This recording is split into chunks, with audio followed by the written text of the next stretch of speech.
you could open up Module 3, Unit 1, Lesson 3. So what we're going to look at is a Frayer model today, and we're going to talk about the word resiliency. You're going to work with your midway partner. If everyone could go ahead and open up the Frayer model link. We've worked with the Frayer model before. We're going to think, pair, share for the definition, characteristics, examples, and non-examples of the word resiliency. So if you could go ahead and spread out with your partner, what are some examples of being resilient, either in the book or in life? If you could go ahead and pair share that with your partner now. So characteristics that a person would have like courageous, they'd be brave, they do what they want to do, what goes on in their mind. His brother kind of flips that on him and says, okay, now you're going to be resilient to do good things. What are non-examples of resilience? Probably somebody who does as they're told, they're not spontaneous. We can use Louis as an example. Yeah. And go by some of the characteristics that he has. Well, he is mischievous. Okay. Through the process of close reading, we can draw their attention to vocabulary that is foreign to them, showing them using context clues. You can figure the word out based on information that's in that small section of text. So the definition to resilient, what do you think? Like bounce back? A bounce back or a change for the better. A change for the better. Okay. So what Mr. Lyons and I would like to refocus you on now is talking with the class about the definition that you just discussed with your pair. So if I could get a typer, and that's fine, Katie, why don't you be the typer? And then can I get someone else to facilitate the discussion on the box with the class? Okay, Zoe, why don't you facilitate the class discussion? I'll step back out of your way. For the definition, I had that resilience is being able to spring back quickly. Did anybody have anything else to add to that? Coming back from everything, even though like he gets in trouble a lot and stuff, he just kind of comes back. I had that resilience is that a quality that allows someone to be knocked down by life and come back stronger than ever. Molly? Like it said on one of the pages, they always had police on their front doorstep. He kept getting in trouble for everything he was doing, but he just kept doing it. Katie? He was really resilient when he got caught for what he was doing, and then he kind of got right back up and he was like, oh, this is not going to bother me anymore. I got in trouble, so what? Let's do it again.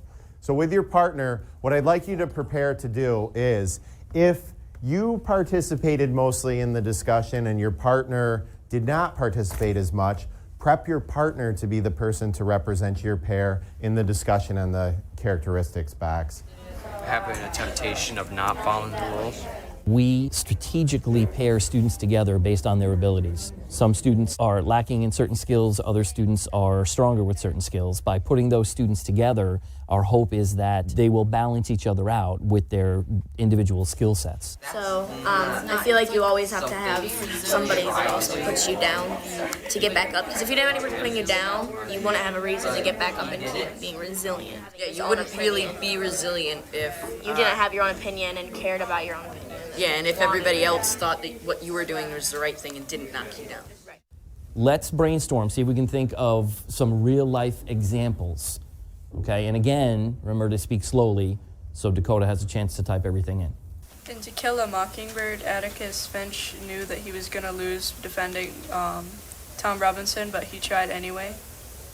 So connecting it with a previous unit, that's excellent. Molly? If you didn't have like a good childhood or anything, and if you wanted to change, you could be resilient and just kind of work towards getting a better life and stuff. Great, excellent example. Okay, so let's think, pair, share some non-examples. A non-example would be somebody who's always down on themselves. Maybe if you got a bad grade or something, you would sit there and say, oh, darn it, it's a bad grade. Why try anyway? Mm-hmm. And it would bother you for a while. Go ahead and start to tie up your conversation and begin to share your document with me. And I can pull it up. So for definition, class, what they have is springing back and rebounding. And then for characteristic examples, rebellious, carefree, incapable of being repressed and uncontrolled. Do we leave that? Would you give advice to your classmate to make any changes here? So go ahead and talk with your partner about that quickly. Their definition is a bit short, but it kind of gets right to the point. They forgot like being depressed after a traumatic event. Like if you're resilient, that means you wouldn't be depressed. Yeah, it doesn't really say that he tried to bounce back, he tried to get better. Molly, since you shared it with us, why don't you call on your classmates to give you the feedback about any changes they might make? Zoe. It's not really about being controlled or not being controlled. It's about how you react to the situations. So is there still something that we can add to that? Remember, we need to be thinking about the word resilient. What did he do when he got caught?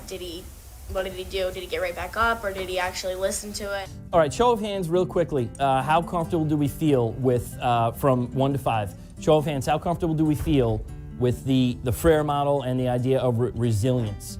Thank you. Okay, so if we could just transition